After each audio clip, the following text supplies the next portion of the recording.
Estos son algunos apellidos mayas con su significado en el español.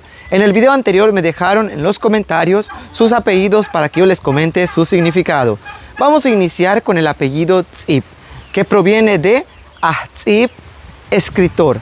Ahtzip, escritor. El segundo apellido más comentado fue Kamal, que proviene de dos vocablos en la lengua maya. Ka, que significa número 2, y Mal, que es un clasificador numeral para contar el número de veces en la que se hace una acción. Entonces, Kamal junto significa 2 ocasiones o 2 veces. El siguiente apellido más comentado fue Mo, que proviene del vocablo Mo, que en lengua maya significa guacamayo. Otro de los apellidos más comentados fueron Kawich, que también provienen de dos vocablos, de Ka, número 2, Ich, que es ojo o cara.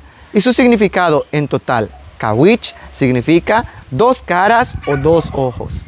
Y terminamos este video con el apellido Tum, que significa en español piedra. Deja en los comentarios tu apellido y si es uno de los más comentados, saldrá en el próximo video.